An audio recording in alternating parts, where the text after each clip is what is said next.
आज हम प्रश्नावली 12.1 में प्रश्न नंबर 5वां, 6ठा, 7वां और 8वां यानी कि जो 3 प्रश्न हैं ये इनको हल करेंगे। एक तो 5वां है, एक 6ठा है, एक 7वां, यानी 3 प्रश्न अपन इसमें हल करेंगे इस वीडियो में। और 1 से लेकर के और 4 प्रश्न जो है उनकी वीडियो चैनल पर है, आप वहाँ जाकर के देख सकते हो। उसकी लिंक मैं डिस्क्रिप्शन बॉक्स में दे दूँगा आपको। तो आज 5वां, 6ठा और 7वां 3 प्रश्न हल करते हैं। प्रश्न एक बार अपन पढ़ लेते हैं। 5वां जो है चौथे के बिल्कुल इक्वल है। 5वां क्या है कि एक घनाकार ब्लॉक के एक फलक, मतलब फलक तो होते हैं 6, यानी किसी एक फलक को अंदर की ओर से काट करके एक अर्धगोलाकार खड्डा बनाया गया है। अर्धगोले का व्यास घन के किनारे के बराबर है, तो हमें ठोस का पृष्ठीय क्षेत्रफल निकालना है। ठीक है। इसी प्रकार से मैं प्रश्न नंबर जो है 6ठा वो पढ़ लेता हूँ। दवा का एक कैप्सूल एक बेलन के आकार का है। देखो ये कैप्सूल है बेटा, ठीक है। इसमें क्या है कि 2 आकृतियाँ हैं। यहाँ तक तो बेटा ये बेलन है, ठीक है। और एक अर्धगोला यहाँ पर, एक अर्धगोला यहाँ पर, दोनों जुड़े हुए हैं। तो जिसके दोनों सिरों पर एक एक अर्धगोला लगा हुआ है, यहाँ पे और यहाँ पर 2 अर्धगोले लगे हुए हैं। पूरे जो कैप्सूल है उसकी लंबाई 14 mm है, यानी यहाँ से लेकर के और यहाँ तक की लंबाई 14 mm है। इसका व्यास, ये व्यास जो है वो आपका 5 mm है। आपको निकालना है प्रतिशतफल, ठीक है। तो पहले अपन 5th करते हैं, फिर से करेंगे, ठीक है। चलो जी, तो मैंने लिया प्रश्न नंबर 5वां। तो प्रश्न नंबर 5 देखो। तो बेटा मैंने क्या करा, एक चित्र बनाया। और चित्र देखो मैंने ऐसे बनाया, ये एक बनाया मैंने घनाकार ब्लॉक,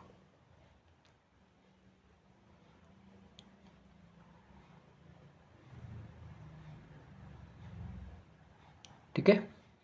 और इसके एक फलक को, यानी कि इस फलक को ऊपर से अपन ने एक अर्धगोला खड्डा खोदा इस प्रकार से। तो इस जो अर्धगोले का जो है ना वो आधार, वो तो यहाँ पे आएगा ऊपर, और ये नीचे से ये इस शेप में आ जाएगा, ये खड्डा आ जाएगा इस शेप में। तो अब हमें निकालना है इसका पृष्ठीय क्षेत्रफल, ठीक है। तो आप देखो इसमें संख्या कुछ नहीं दी हुई है, तो अपन क्या क्या मानेंगे, माना कि घन की भुजा बराबर L सेंटीमीटर, ये मैंने L मान ली बेटा। तो ये भी तो L ही होगी और ये भी बेटा L ही होगी। क्यों? क्योंकि घन की सभी भुजाएं बराबर होती हैं। अब जो इसकी जो भुजा है वो अर्धगोले का व्यास हो जाएगा, ठीक है। तो मैंने यहाँ पे लिखूंगा अर्धगोले का व्यास, गोले का व्यास बराबर होगा घन की भुजा, और दोनों बेटा L ही होंगी, क्योंकि अर्धगोले का व्यास है वो घन की भुजा के बराबर होगा। इसके लिए अब बनाएंगे अपन अर्धगोले की रेडियस। तो यहाँ पे लिखूंगा मैं अर्ध गोले की त्रिज्या, और अर्धगोले की जो त्रिज्या होगी वो L/2 होगी, ठीक है बच्चा। अब देखो हम लगाते हैं सूत्र। तो अपन लिखेंगे यहाँ पर ब्लॉक का पृष्ठीय क्षेत्रफल बराबर घन का संपूर्ण पृष्ठीय क्षेत्रफल, यानी कि 6a² प्लस अर्धगोले का, तो ये हो जाएगा 2πr² माइनस ये जो अर्धगोले का आधार है वो अपन माइनस करेंगे। क्यों? क्योंकि ये खोखला है यहाँ से। तो आपका जो सूत्र बनेगा ये बनेगा 6a² प्लस इसमें से आ जाएगा πr², ठीक है। अब देखो अपन मान रखो, तो ये 6 का 6, भुजा अपन ने L मानी है तो यहाँ पर L² आ जाएगा, प्लस पाई का मान हम चेंज करेंगे नहीं, क्यों? क्योंकि यहाँ पर कोई संख्या दी हुई नहीं है। और आर आ जाएगी अपनी L/2 और ऊपर आ जाएगा स्क्वायर। ठीक है, अब क्या हो जाएगा, ये बराबर आ जाएगा, यहाँ पे आ जाएगा 6L² प्लस का यहाँ पे आ जाएगा पाई, यहाँ पे आ जाएगा L²/4, क्योंकि ये 2 बार गुणा होगा। अब यहाँ पे अपन क्या करेंगे, यहाँ पे लेंगे लघुत्तम, यहाँ पे अपन 1 लगा लेंगे। तो इसको जब दोगुने पद होते हैं ना, तो अपन इसको इस प्रकार से करते हैं हल। इसको गुणा ऐसे करो तो 24L² प्लस यहाँ पे आ जाएगा पाई L², क्योंकि ये गुणा यूँ होगा, ये गुणा यूँ होगा, और नीचे आ जाएगा 4। ठीक है बेटा, अब देखो हम क्या करेंगे, L² जो वो आ जाएगा, क्या आ जाएगा बेटा, कॉमन आ जाएगा। ठीक है, और अंदर बच जाएगा यहाँ पर 24 प्लस पाई, और नीचे बच जाएगा आपका 4। ठीक है, तो आपका पृष्ठीय क्षेत्रफल जो होगा, संपूर्ण जो होगा वो ये होगा। आप इसको इस प्रकार से भी लिख सकते हो, L²/4, ये ब्रैकेट में 24 प्लस पाई, ये आपका आंसर होगा इसका पूरे का। ठीक है, तो इस प्रकार से ये आपको हल करना होगा प्रश्न नंबर 5वां। ठीक है, अब आते हैं प्रश्न नंबर 6, जो मैंने अभी आपको पढ़ के सुनाया था। तो इसको मैं डायग्राम बनाता हूँ, फिर समझाता हूँ। क्लियर?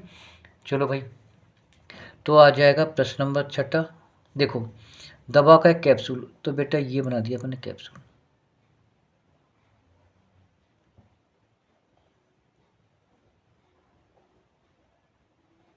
क्लियर?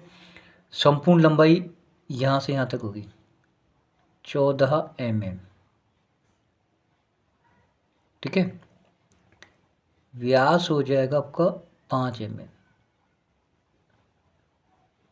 ठीक है, अब देखो पहले बनाएंगे रेडियस। तो व्यास दे रखा है 5 mm, और रेडियस बनाएंगे अपन 5/2 mm। ठीक है, क्लियर है? या फिर अपन इसको यूँ भी लिख सकते हैं 2.5 mm। अब बच्चा यहाँ देखो, ये हो गया व्यास, तो ये भी होगा आपका व्यास। अब आधी हो जाएगी रेडियस, यानी कि 2.5, तो ये भी बेटा 2.5 होगी, और ये भी कितनी होगी 2.5, है ना।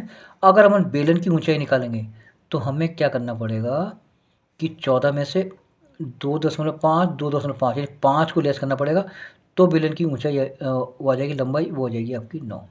ठीक है ना, तो अपन बेलन की ऊंचाई निकालेंगे 14 - 5, तो ये आ जाएगी आपकी 9 mm। ठीक है, चलो अब निकालेंगे कैप्सूल का पृष्ठीय क्षेत्रफल। यहाँ पे लिखो, कैप्सूल का पृष्ठीय क्षेत्रफल बराबर बेलन का। तो बेलन का होता है 2πRh, बेलन का पृष्ठीय क्षेत्रफल, प्लस अर्धगोला यानी पूर्ण गोला, यानी कि 4πr²। ठीक है बच्चा, अब देखो 2πr अपन कॉमन ले लेंगे, है ना, तो यहाँ से बच जाएगा h, और यहाँ से बच जाएगा 2r। ठीक है, चलो मान रखो बेटा, तो मान रखेंगे यहाँ पर 2 का 2, पाई का मान रखेंगे अपन 22/7, आर कितनी है 5/2, राइट, इंटू में h बेटा 9 प्लस 2, और r का मान 5/2। सही है, ये 2 से 2 कैंसिल हो गया। ठीक है, अब देखो ये 2 से 2 गया। अब हम क्या करेंगे, इससे कैंसिल करेंगे, देखो ध्यान से देखो, ये बराबर आ गया, ये 22/7 यूँ के यहाँ आ गया। क्लियर है, इंटू में यहाँ पे 5 हो जाएगा, इंटू में ये 5 और ये जुड़ जाएगा, तो ये हो जाएगा 14। अब 2 से काट दो, कितनी बार 7 से काट दो, कितनी बार गया 2 बार। ठीक है ना, तो अब देखो यहाँ बच जाएगा 22, इंटू में 5 दूनी 10। ठीक है बच्चा, इंटू करेंगे तो कितना आएगा 220, और ये आ जाएगा cm²। तो ये आएगा अपना कैप्सूल का संपूर्ण पृष्ठीय क्षेत्रफल। समझ में आ गया? कोई दिक्कत? चलो आगे चलते हैं। प्रश्न नंबर 7वां देखो, कोई तंबू एक बेलन के आकार का है जिसके ऊपर एक शंकु अध्यारोपित है। बेलनाकार भाग की ऊंचाई देखो 2.1, क्योंकि परिणाम ऊंचाई का रहा है। व्यास दे रखा है 4 और एल दे रखी है इसने 2.8, यानी कि कौन सी ऊंचाई, तेरी ऊंचाई। इस तंबू को बनाने में प्रयुक्त कैनवास का क्षेत्रफल निकालना है और 500 रुपये की दर से इसका अपना खर्चा भी निकालना है। ठीक है, चलो भाई अपन मान निकालते हैं। तो देखो मैंने क्या करा, पहले बनाया तंबू। तो तंबू देखो बेटा ऐसे बनेगा,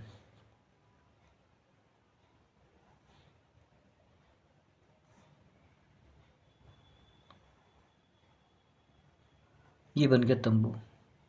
तो नीचे तो है बेलन, ठीक है, और ऊपर है शंकु, इस प्रकार से। ठीक है, इसका जो व्यास है वो दे रखा है 4 मीटर। ऊंचाई दे रखी है इसने 2.1 मीटर और एल दे रखी है 2.8। ठीक है, तो देखो क्या क्या दे रखा है, पहले अपन उसको लेते हैं। ये प्रश्न नंबर 7वां है। व्यास बराबर 4 मीटर, आर हो जाएगी 2 मीटर, एल तिरक ऊंचाई 2.8 मीटर, एच बेलन की ऊंचाई 2.1 मीटर। क्लियर है।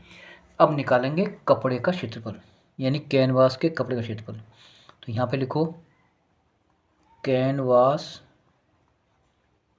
के कपड़े का क्षेत्रफल। बेलनाकार भाग का तो इसका होता है पाई आर एल प्लस इसका होता है बेलन का 2 पाई आर एच। ठीक है, अब बच्चा देखो पाई आर अपन कॉमन ले लेंगे, तो यहाँ से आ जाएगा L plus 2 R, L plus 2 H. ठीक है, चलो भाई मान रखो, पाई का मान आ जाएगा 22/7। ठीक है, देखते हैं एक बार पाई का मान क्या दे रखा है। ठीक है, इंटू में आर आएगी आपकी 2, एल है आपकी 2.8 प्लस 2, एच रखिए 2.1। ठीक है, चलो यहाँ पे आ जाओ, 22/7 इंटू में 2, ये इंटू करेंगे तो 2.8 और ये पहले गुणा होगा तो ये हो जाएगा 4.2, इससे जुड़ करके यहाँ पे आ जाएगा 7। ठीक है, अब 7 से 7 क्या हो जाएगा, कैंसिल। देखो ये दोनों को पहले ये इंटू करा और फिर इसमें जोड़ दिया, ये हो जाएगा 4.2 और 2.8 मिलके हो जाएगा 7। अब आ जाएगा 22 दूना 44 मीटर स्क्वायर। ठीक है, अब हम निकालेंगे खर्चा। तो कैनवास के कपड़े का खर्चा, तो कैनवास के कपड़े का खर्चा 44 × 500 यानी 500 रुपये पर मीटर का वो चार्ज है उसका। तो गुणा करेंगे तो पीछे 2 जीरो है ही, 5 चौक 20, 20 और 2 22, यानी 22,000 रुपये खर्चा आएगा इसमें। तो ये आज 3 प्रश्न हल करें, 2 प्रश्न हैं तो वो उसके अगले वीडियो में हल करेंगे। धन्यवाद।